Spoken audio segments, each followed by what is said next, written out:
Ito na ang pinakahihintay ng lahat. Available na sa Messenger, ang TPC Loading and Commands. Tara, mag-register na tayo!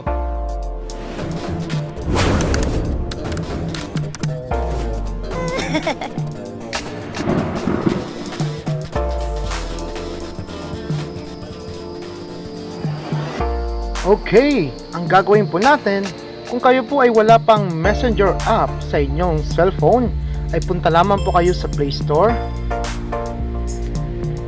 at ating ida-download ang Messenger. Okay? Ayan po yung ating Messenger.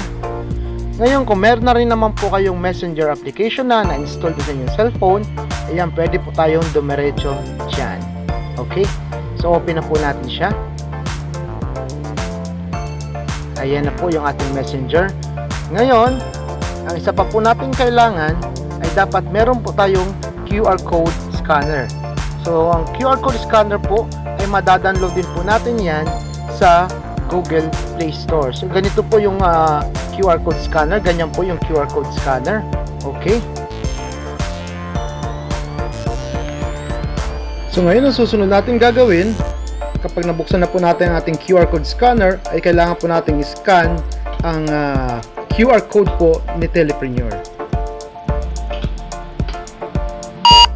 So, ayan. Open na po natin yung ating na-scan po na QR code.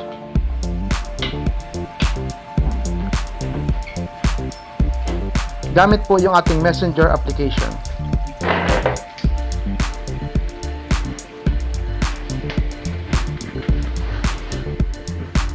So, ayan. So, ngayon magme-message na po tayo. Pindutin po natin yung message. So, type po natin dito.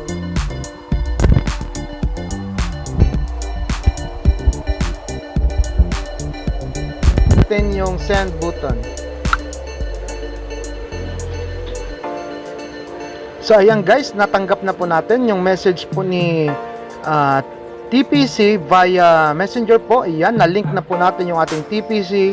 Registered na po yung ating mobile sa Messenger.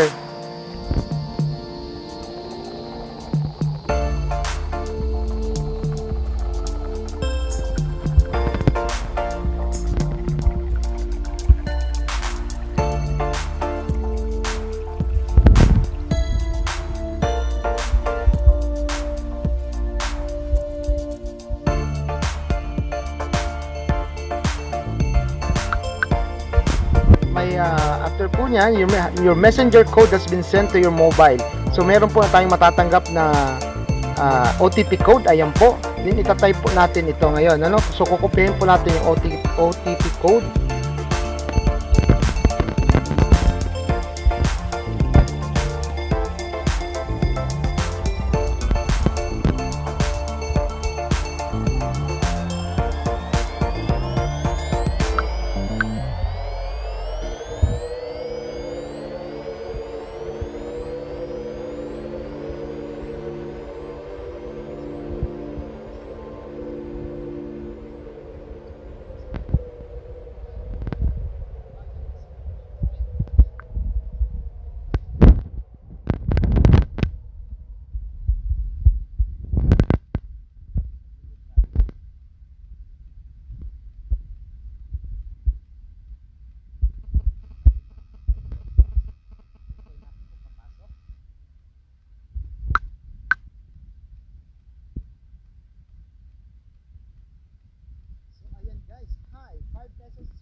Successful po yung ating loading via Messenger.